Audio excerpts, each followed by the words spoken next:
Hello बच्चों, नमस्कार सभी को। बच्चों आज हम लोग बात करेंगे, सामने आप देख रहे हैं काफ़ी बड़ी बड़ी हेडिंग लिखी हुई है, लेकिन हम बात वहीं पर हम रुके हुए हैं, indirect methods of length measurement. Okay, तो अभी तक हम लोग बड़ी डिस्टेंसेस का मेजरमेंट के लिए जो मेथड्स हैं उसको देखें। Now we will see the estimation of small distances. Means direct हम मेजरमेंट जिसको नहीं करते, हमको एस्टिमेट ही करते हैं। मीन्स एकदम एक्यूरेट तो नहीं बता सकते, लेकिन फिर भी एकदम क्लोज टू ट्रू वैल्यू हम जाने की कोशिश करते हैं।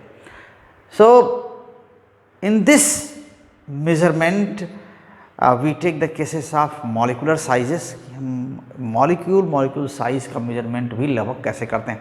तो आजकल वैसे भी और डिवाइसेस ऐसे आ गए हैं जिसके स्कैनिंग टनलिंग माइक्रोस्कोप है, तो उसके हेल्प से हम मॉलिक्यूलर साइजेस को लगभग हम क्या कर सकते हैं, अप्रोच कर सकते हैं। वहाँ पर हम उसको देख सकते, देख मीन्स डायरेक्ट लाइट के से नहीं देख सकते, लेकिन ठीक है हम उसको डिटेक्ट कर सकते हैं। अभी हम बात करने जा रहे हैं उसी के बारे में। और मॉलिक्यूलर साइजेस में यहाँ क्या है, measurement of small lengths and molecular size कह रहे हैं, और वो भी बहुत पॉपुलर आपके टेक्स्ट बुक में भी है, ओलिक एसिड। ठीक है, size of oleic acid molecule, इसके मॉलिक्यूल बड़े होते हैं, ऑर्गेनिक मॉलिक्यूल है। ठीक, और ये क्या है, ओलिक एसिड यह वाटर में इमिसिबल है, लेकिन अल्कोहल में डिजॉल्व हो जाता है। और अल्कोहल क्या है, वो वाटर में डिजॉल्व हो जाता है। So alcohol is miscible in water, oleic acid is miscible in alcohol, but oleic acid is not miscible in water. ये इनकी खासियत है। तो इन्हीं इसी प्रॉपर्टी का हम यूज़ करते हैं इसमें क्या करने के लिए, मॉलिक्यूलर साइज को एस्टिमेट करने के लिए। तो अगर जैसे आप देखे हैं कोई ऑयल या घी का थोड़ा सा भी ड्रॉप, इवन केरोसिन का थोड़ा सा भी निडल टिप पर ऐसे लेकर के वाटर में अगर टच करा दें वाटर सरफेस पर, generally it spreads, it covers large area. ठीक है, बहुत बड़ा एरिया होगा, एक ड्रॉप भी एक पूरे पॉन्ड के साइज में छोटे मोटे वहाँ तक स्प्रेड कर जाता है, इतना बड़ा हो जाता है। तो नॉर्मली हम बहुत बड़ा टब है तो उसमें एक निडल टिप से भी अगर टच कराएं लेकर के केरोसिन वगैरह, तो वो फैल जाता है ऊपर। तो वैसा हम ओलिक एसिड के बारे में भी कह सकते हैं, ये भी ऑर्गेनिक मटेरियल है और ये स्प्रेड होता है लिक्विड पर या वाटर पर, वाटर सरफेस पर स्प्रेड हो जाएगा, इसमें डिजॉल्व नहीं होता। तो इसके हेल्प से हम क्या करेंगे, मॉलिक्यूलर साइज को एस्टिमेट करेंगे, इसके कितना होगा। तो इसी पर बात करेंगे। तो इससे पहले हम बात स्टार्ट करें, इससे पहले आप से रिक्वेस्ट है कि अगर आप चैनल पर नए हैं तो चैनल को सब्सक्राइब कर लीजिए। अगर आप पहले से चैनल से जुड़े हुए हैं तो आप वीडियोस को शेयर करिए, बहुत सारे ग्रुप्स तक पहुंचाइए, और अपने कमेंट्स ज़रूर अपने भेजा करिए। ओके, ताकि हमें इस काम को और अच्छा करने में हेल्प मिले। और वीडियोस को आप पूरा देखिए और साथ बने रहिए, और सारे वीडियोस आने हैं, बेल आइकन ज़रूर दबाइए ताकि आगे आने वाले वीडियो के नोटिफिकेशन आपको मिल जाए। तो ओके, चलते हैं फिर हम बात करते हैं यहाँ पर कि ये ओलिक एसिड क्या है। तो इसमें हम ओलिक एसिड इसकी बात कर रहे हैं। ये क्या है, miscible in alcohol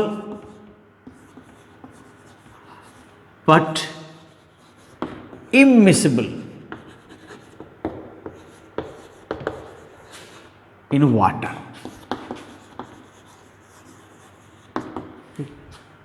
so alcohol miscible है लेकिन इमिसिबल है वाटर में, इमिसिबल। ठीक है, it's very small amount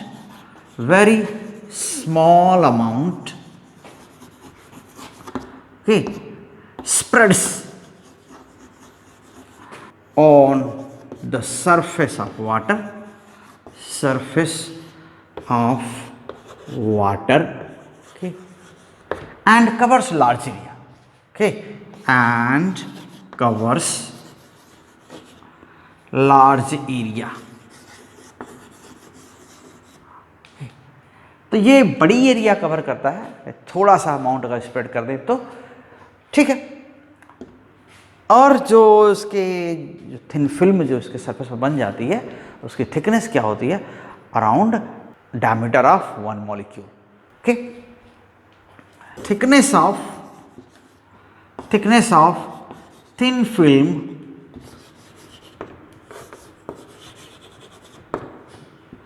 of oleic acid on the water surface can be assumed to be of the order of diameter of one molecule. Okay, diameter of one molecule.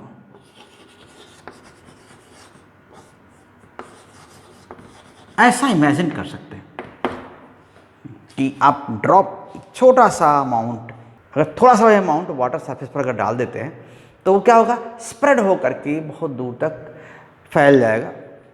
ठीक है, ऐसे stretch हो जाएगा चारों ओर और बहुत दूर तक फैल जाएगा। तो उसकी जो फिल्म बनेगी वाटर के ऊपर, उसकी थिकनेस कितनी होगी, वही थिकनेस कह रहा है लगभग मॉलिक्यूलर डायमीटर के इक्वल होगी।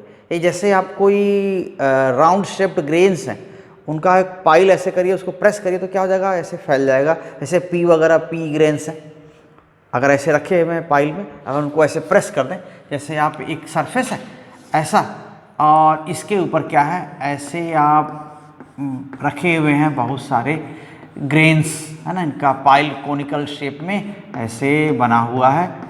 ठीक है, ऐसा अगर बना हुआ है,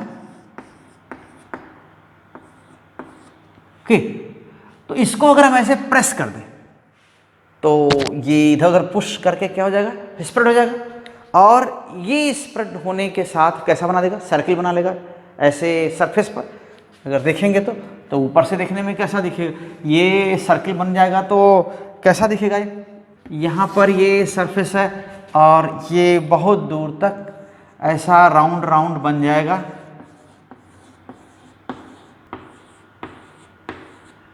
तो इधर ये जो मॉलिक्यूल्स हैं, ऐसा ही कर सकते हैं कि आपने क्या किया, थोड़ा सा ओलिक एसिड यहाँ पर ड्रॉप जैसा ऐसे यहाँ पर वाटर सरफेस पर क्या किया, थोड़ा सा ड्रॉप इसमें डाल दिया, तो ये स्ट्रेच होगा थोड़ा, कि मिसिबल भले नहीं है लेकिन स्ट्रेच हो जाता है बहुत दूर तक। तो कैसा बनेगा, और दूर तक कहाँ तक जाएगा, जहाँ तक कि इसका आपस में इनका भी कोहेसिव फोर्स होगा, लेकिन फिर भी ये जितना नीचे जा सकते थे, एडहेसिव फोर्स जो ओलिक एसिड और मॉलिक्यूल के बीच एडहेसिव फोर्स है वो भी है, लेकिन इनके बीच कोहेसिव फोर्स भी है। तो इससे क्या होते हैं, एक ऐसा बैलेंस है इनके बीच में, थोड़े से का ही डिफरेंस है कोहेसिव और एडहेसिव फोर्स में। तो इससे क्या होता है, ऐसे स्प्रेड हो जाएगा। तो जब ऐसे खींच करके ऐसे इसको और प्रेस करके या अट्रैक्ट करके वाटर मॉलिक्यूल्स इसको फैला देते हैं ओलिक एसिड के मॉलिक्यूल को, तो ऐसा ऊपर से देखने में बड़ा सा सर्किल दिखता है, ऊपर से देखने में ये मॉलिक्यूल्स का सर्किल दिखेगा। तो मॉलिक्यूल इतने छोटे हैं कि वो ऐसे अलग अलग नहीं दिखेंगे, आपको एक थिन फिल्म दिखेगी। तो ये जो थिन फिल्म है कि थिन फिल्म, तो इसकी थिकनेस कितनी होगी, एक तो ऊपर से देखने में सर्कुलर दिख रहा है, और थिकनेस कितनी है, ये diameter of molecule, okay, so diameter of molecule of a molecule, इसकी बराबर ऐसा इमेजिन कर सकते हैं। ठीक है, तो आप ओलिक एसिड को ऐसे पुट करेंगे ड्रॉप छोटी सी, तो स्प्रेड हो करके और नीचे दबेगा और स्प्रेड हो जाएगा। तो कितनी थिकनेस बचेगी, एक मॉलिक्यूल की साइज में ऐसे स्प्रेड हो जाएगा। तो उसी की बात कर रहे हैं। तो इसको हम इमेजिन कर सकते हैं कि ये एक कितनी हाइट का सिलेंडर बन रहा है। वह सर्कुलर तो ऊपर से दिख ही रहा है। ये कितनी हाइट का सिलेंडर बन रहा है, डायमीटर के इक्वल, मॉलिक्यूल के डायमीटर के इक्वल हाइट का सिलेंडर बन रहा है। जैसे आप स्लाइस वगैरह ना टोमेटो की, कुकुम्बर की काटते हैं ना ऐसा ऐसा, तो उसको आप एक स्मॉल हाइट का सिलेंडर मान सकते हैं ना। एक स्लाइस को आप ऑनियन काटते हैं, आप कुकुम्बर काटते हैं, आप टोमेटो काटते हैं, ऐसे स्लाइस करते हैं, तो उस स्लाइस को एक स्मॉल हाइट का सिलेंडर इमेजिन कर सकते हैं। वैसे ही ये ओलिक एसिड मॉलिक्यूल्स ऐसे प्रेस होकर के, स्ट्रेच होकर के क्या बन गए हैं, राउंड शेप। जैसे आप पानी में ऑयल ऐसे गिरता है तो राउंड राउंड बन जाता है ना, लेकिन उसकी काफ़ी थिकनेस होती है, तो वहाँ पर कोहेसिव फोर्स थोड़ा ज़्यादा है, यहाँ पर उससे कम है। ये थोड़ा स्प्रेड हो जाता है, तो स्प्रेड होकर के कितना थिन हो जाएगा, कितना थिन और स्ट्रेच होगा और स्ट्रेच होगा, तो उससे क्या बन जाएगा, एक वन मॉलिक्यूल के डायमीटर के इक्वल का थिकनेस का एक फिल्म बन जाएगी, जो सर्कुलर ऊपर से दिखेगी, और लेकिन उसकी हाइट क्या होगी, वन मॉलिक्यूल के डायमीटर के इक्वल। और इसको आप इमेजिन कर सकते हैं, this is a cylinder of height nearly equal to diameter of one molecule. Okay, तो ऐसा है। अब इतने कम अमाउंट में इसको डालना है, तो कैसे कम अमाउंट कैसे लिया जाए। बहुत थोड़ा अमाउंट बहुत दूर तक फैल जाता है, तो ये और बहुत दूर तक फैल जाएगा तो क्या हो जाएगा, ये बहुत रेगुलर शेप में नहीं रहेगा, ठीक है, थोड़ा डिफॉर्म हो जाएगा, तो उसको मेजर करना थोड़ा आसान नहीं होगा। तो क्या करते हैं, इसको ओलिक एसिड को पहले अल्कोहल में डिजोल्व करते हैं। जैसे एग्जाम्पल ले रखा है कि 1 ml ओलिक एसिड लिया, उसको अल्कोहल मिला दिया और मिला दिया और मिला दिया, कितना बना दिया इसको, so make it 20 ml mixture. So in 20 ml mixture, amount of or volume of this oleic acid is 1 ml. Now you have to dilute again this mixture.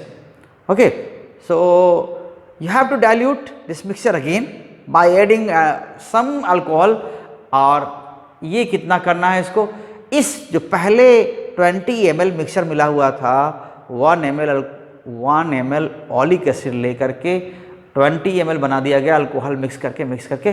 अब इस मिक्सचर का 1 ml लिया, फिर इसमें और अल्कोहल ऐड करके क्या बना दिया, 400 ml कर दिया। तो इस पूरे 400 ml में ओलिक एसिड कितना है, 1 ml के, बाद में तो अल्कोहल ही ऐड किया, तो इसीलिए वहाँ पर जो भी हम वॉल्यूम लेंगे उसमें 1/400 ml क्या होगा, 1/400 पार्ट उसका क्या होगा, ओलिक एसिड होगा। अब इस मिक्सचर का 1-2 ड्रॉप 3 ड्रॉप इसमें क्या किया, वाटर सरफेस पर डाल दिया, अल्कोहल क्या हो जाएगा, वाटर मिक्स हो जाएगा या इवापोरेट हो जाएगा, और ओलिक एसिड क्या है, सरफेस पर फ्लोट करेगा, और वो राउंड राउंड देखने में ऊपर से लगेगा स्पॉट जैसा, लेकिन उस स्पॉट की थिकनेस भी होगी कुछ, क्या होगी, मॉलिक्यूल के डायमीटर के equal, and this will be like a low height cylinder. तो इस तरह एस्टिमेट करते हैं। तो आइए देखते हैं क्या करते हैं। यहाँ पर तो कर दिया कि ये डायमीटर है ना, 1 मॉलिक्यूल के डायमीटर के इक्वल क्या हो जाएगा, स्प्रेड हो जाएगा।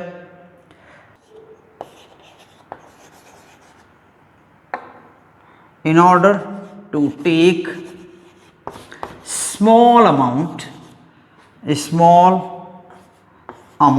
of oleic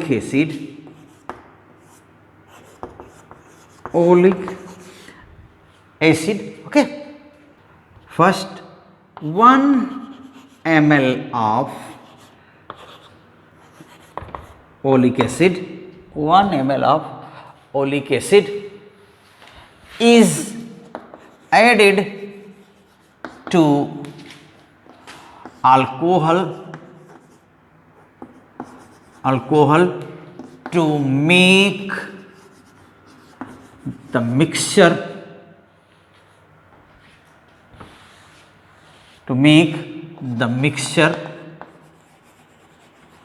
20 ml. Okay, now 1 ml of this mixture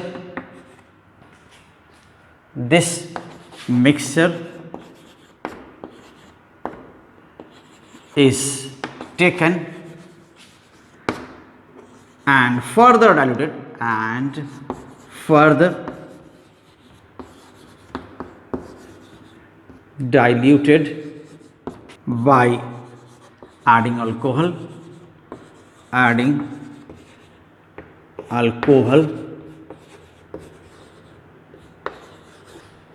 okay,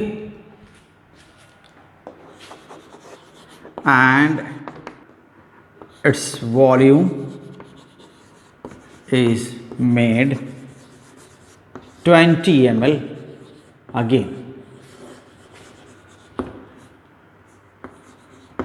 तो अब कितना इसका प्रोपोर्शन है, क्या रेशियो है पूरे मिक्सचर में अल्कोहलिक एसिड का? 1/400 ml. So ratio of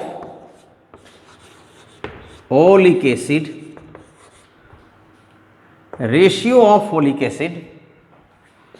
to final mixture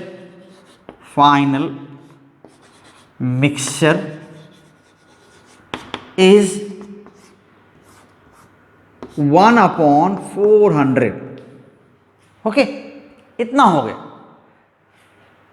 तो अब क्या कर सकते हैं कि अब इस मिक्सचर की ड्रॉप्स को डालेंगे ऊपर से. इससे पहले वाटर सरफेस पर अगर लाइकोपोडियम पाउडर स्प्रेड कर दें थोड़ा, तो जहां ड्रॉप डालेंगे वहां पर क्लियर स्पॉट दिखेगा. ओके, तो अब क्या करना है? Spread some lycopodium powder on the surface of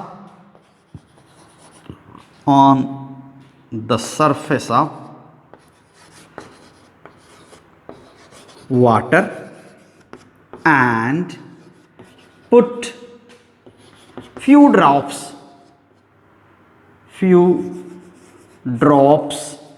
of final mixture.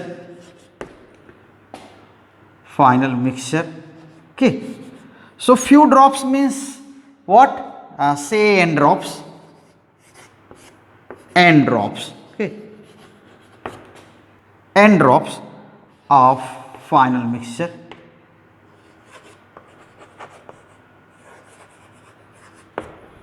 on the water. Okay, on the water surface.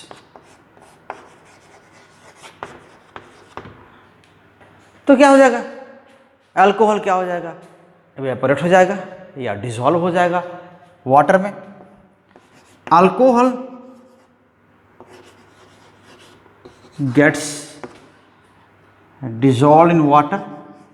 Okay, dissolved in water, and alcohol gets dissolved in water. Okay, and or evaporates even or evaporates. Okay, but oleic acid floats on the surface of water. Okay, so spot की तरह दिखता है and it looks like a spot, and it forms a circular spot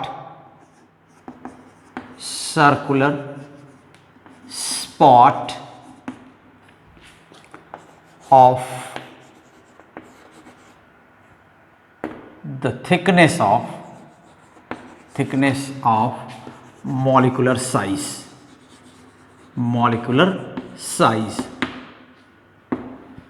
तो ऐसा thickness होगा तो इसको क्या कह सकते हैं?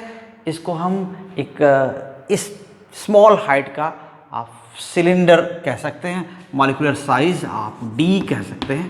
ठीक है, so we can assume this spot as cylinder of height d. Okay, we can assume this cylinder,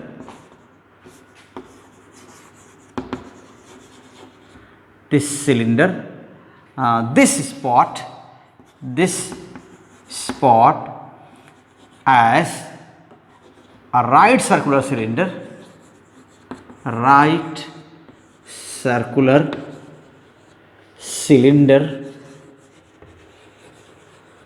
of height d.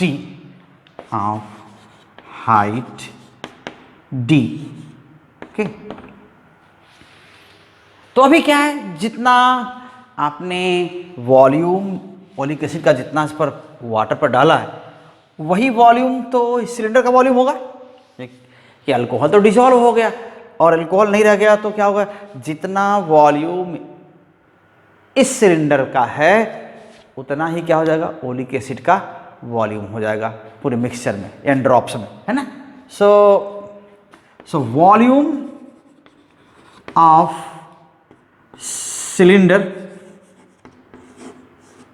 Okay, cylinder यानी स्पॉट जो भी है ऐसा लिख रहे हैं, equals volume of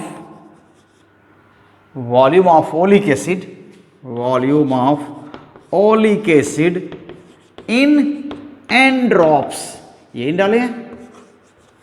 N drops में जो वॉल्यूम है ओलिक एसिड का वही क्या होगा, वही वॉल्यूम, वही तो फ्लोट कर रहा है, वही फ्लोट कर रहा है ना। अब पूरे एन ड्रॉप का वॉल्यूम नहीं है, हर ड्रॉप में 1/400 पार्ट क्या है, ओलिक एसिड है। तो अगर मान लेते हैं एक ड्रॉप का वॉल्यूम V है तो उसमें ओलिक एसिड कितना है, V/400, और n ड्रॉप्स हैं तो n इंटू V/400, इतना वॉल्यूम कितना हो जाएगा, ओलिक एसिड का हो जाएगा। So suppose volume of oleic acid, volume of one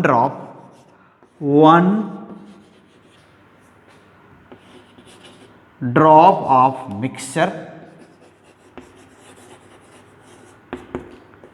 is V, ऐसा है।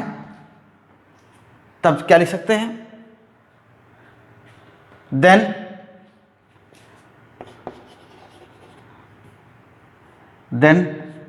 टोटल वॉल्यूम, किसमें, total volume of oleic acid in an drops, ये कितने हो जाएंगे, equals V into n/400। Okay, ऐसा V इंटू n/400, इतना ओलिक एसिड का वॉल्यूम हो जाएगा। वही यहां पर है, अगर स्पॉट का ऊपर से रेडियस देखने में जो सर्किल दिख रहा है, एक्चुअली वो थिकनेस उसमें है, तो जो सर्किल दिख रहा है क्या हो जाएगा, टॉप और बॉटम का एरिया बताएगा वो सर्किल, ठीक है। उस सर्किल का एरिया क्या होगा, सिलेंडर के टॉप और बॉटम का एरिया के इक्वल होगा। तो हम वहां पर पहुंचते हैं, तो अगर स्पॉट का रेडियस R है, ठीक है, देख करके वो तो मेजर किया जा सकता है ना ऊपर से, ठीक। If radius of spot is R, ठीक है, ये मेजर किया जा सकता है क्योंकि देख में तो सिग्निफिकेंट साइज का होगा, कुछ तो बड़ा होगा ना। देन πr²d, ये वॉल्यूम किसका हो जाएगा, यही वॉल्यूम ऑफ सिलेंडर या उसको स्पॉट, जिसको दिख रहा है स्पॉट की तरह लेकिन हम सिलेंडर मान रहे हैं डायमीटर के इक्वल हाइट का, तो πr²d इक्वल्स कितना हो जाएगा, nV/400। सो आप वन ड्रॉप का वॉल्यूम तो मेजर कर सकते हैं, आपने कोई ड्रॉपर वगैरह में जो पॉइंट लगा होता है कि इतने ml का है, तो उसमें आप गिन सकते हैं कि ड्रॉप कितने आएंगे, ठीक है। तो जैसे बोलते हैं ना कि 20 ड्रॉप्स ले लें तो 1 ml के आसपास हो जाएगा, तो कुछ उस तरह का चीज़ कह रहे हैं। अब ड्रॉप्स भी छोटी बड़ी बनती हैं, तो फ्लूइड पर डिपेंड करता है कैसा है। तो ये d क्या है, NV/400 पाई के r स्क्वायर, जैसे केस हम लोगों ने लिया था। तो ये ओलिक एसिड का मॉलिक्यूलर डायमीटर है, ठीक है। और इसको हम एस्टिमेट बस कह सकते हैं, एस्टिमेट किया या एस्टिमेटेड वैल्यू है, ठीक। तो ये हो गए। और इसी में हम एक दूसरी केस ले सकते हैं, दूसरा एग्जाम्पल ले सकते हैं।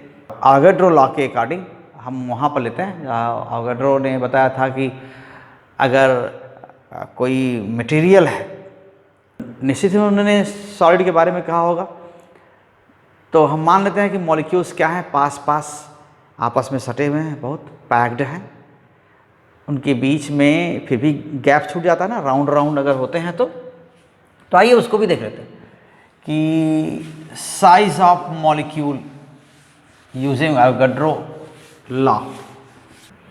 Okay, so size of atom using Avogadro's hypothesis. Okay, तो ये हाइपोथेसिस में क्या है, हम ऐसा इमेजिन कर रहे हैं कि जैसे ये सॉलिड्स अगर इमेजिन करें तो क्या है, हम ऐसे मान लेते हैं, वैसा तो उन्होंने इस तरह का इमेजिन किया कि ऐसे मॉलिक्यूल्स हैं, एटम्स हैं किसी सॉलिड में,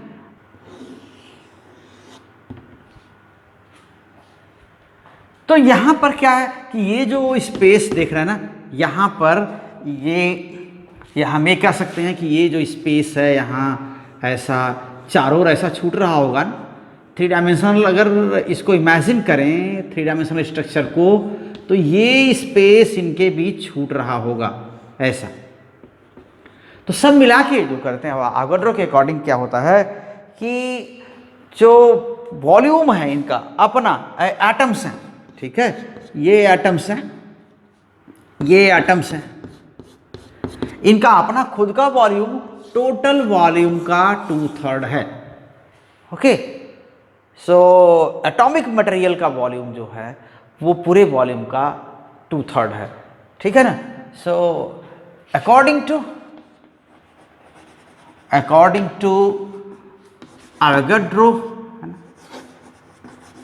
Avogadro hypothesis,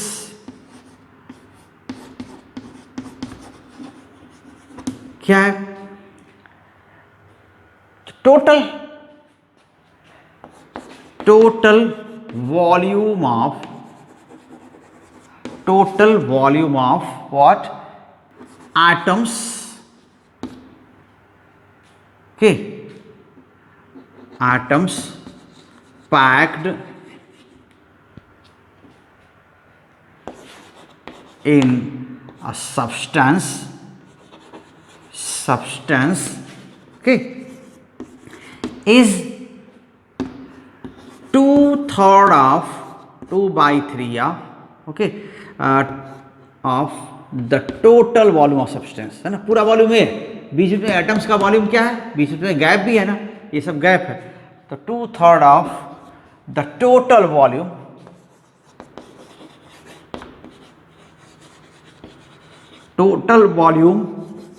of the substance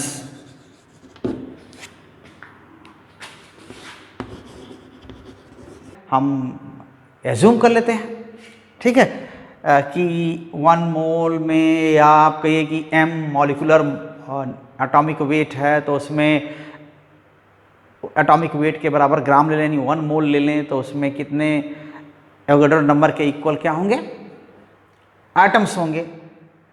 तो एक एटम का वॉल्यूम कितना होगा, सारे एटम का वॉल्यूम क्या होगा, उस पूरे वॉल्यूम का 2/3 वही होगा। तो ऐसे हम इसको प्रोड्यूस करते जाएंगे। देखिए, let n is Avogadro number, Avogadro's number. So N क्या है? एवोगाड्रो नंबर है। And M is atomic weight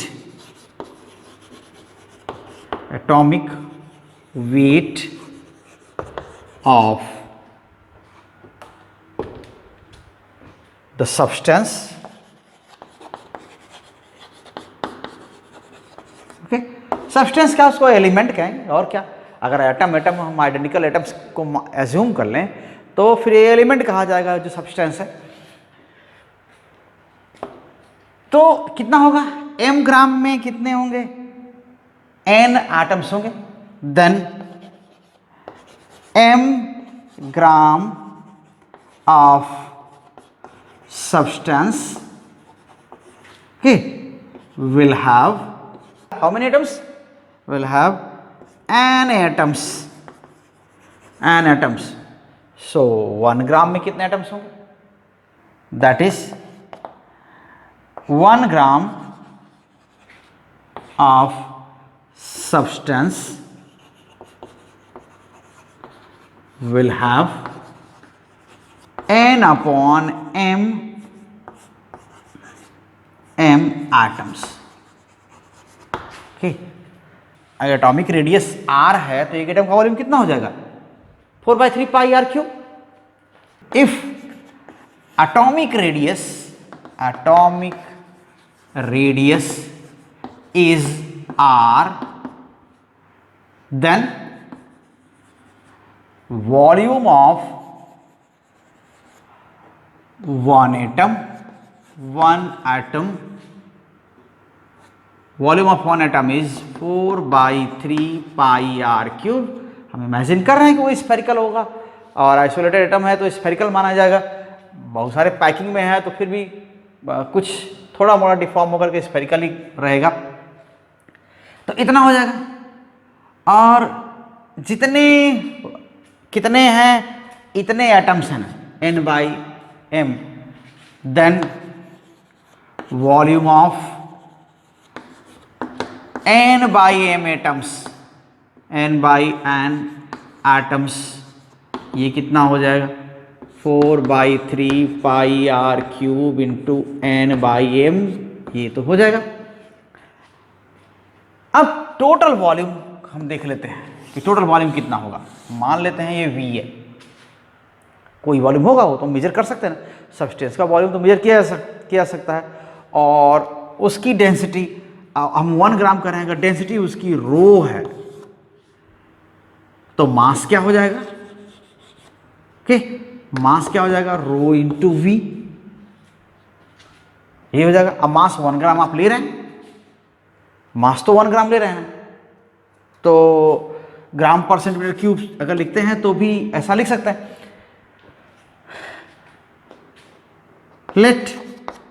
let density of substance is रो ग्राम पर सेंटीमीटर क्यूब, ऐसा ही इमेजिन कर लीजिए। Then and volume is V, then क्या हो जाएगा? Rho equals 1 gram mass upon volume, okay, और रो इक्वल्स 1/v, ऐसा लिख सकते हैं। या क्या सकते हैं? और v इक्वल्स 1/रो। आप ग्राम में ही लिख रहे हैं, इसको भी आप ग्राम में ही लिखे हुए हैं, जो पहले एटम्स 1 ग्राम में लिए हुए। तो इतना 1 ग्राम और अपॉन डेंसिटी इतना कर लिया। ये पूरा मटेरियल का वॉल्यूम है 1 ग्राम का। 1 ग्राम का इतना वॉल्यूम है। और यहाँ पर जो ले रहे हैं ये पूरे कितने n/m एटम्स का वॉल्यूम है। और कह रहा है ना कि पूरे वॉल्यूम का 2/3 है। अकॉर्डिंग टू गडोज हाइपोथेसिस ये पूरे वॉल्यूम का पूरा वॉल्यूम कितना है? v। इस पूरे वॉल्यूम का 2/3 क्या है? इन एटम्स का टोटल वॉल्यूम है। ये जितने एटम्स हैं ना इनका टोटल वॉल्यूम है पूरे का 2/3। तो इसको इक्वेट कर देंगे। Then from Avogadro hypothesis, Avogadro's hypothesis, 2/3 of V equals, ये हो जाएगा 4/3 pi R cube N by M, ये मॉलिकुलर वेट, एटॉमिक वेट, और ये एवोगाड्रो नंबर, आप इसको जानते हैं। और v क्या है 1/रो। आप और आगे आ जाइए इसको, सो 2/3 1/रो equals 4/3 pi R cube N by M. तो फिर कितना हो जाएगा, आप सब इधर भेज दीजिए, 3 तो वैसे भी कैंसिल हो जाएगा, और 2 यहाँ आर क्यूब इक्वल्स क्या हो जाएगा, ये 1/2 हो जाएगा। सो 1 2 पाई, यहाँ नीचे n, यहाँ पर m, ऐसा हो जाएगा। और यहाँ फिर रो बचा भाई, रो, ये तो रेडियस कितना हो जाएगा, so r equals how much, m/2πn rho and 4⁻⁴ ये हो जाएगा इनके टर्म्स में एवोगाड्रो हाइपोथेसिस की हेल्प से एटॉमिक साइज या एटॉमिक रेडियस। ओके, तो इस वीडियो को हम यहीं रोकते हैं, काफ़ी बड़ा हो गया वीडियो, और हम फिर आपसे उम्मीद करते हैं कि आप पूरा वीडियो ज़रूर देखे होंगे, और इस वीडियो को आप बहुत लोगों तक शेयर करिए, बहुत सारे ग्रुप्स में शेयर करिए, और साथ बने रहिए। हम फिर मिलते हैं अगले वीडियो के साथ। Thank you, all the best.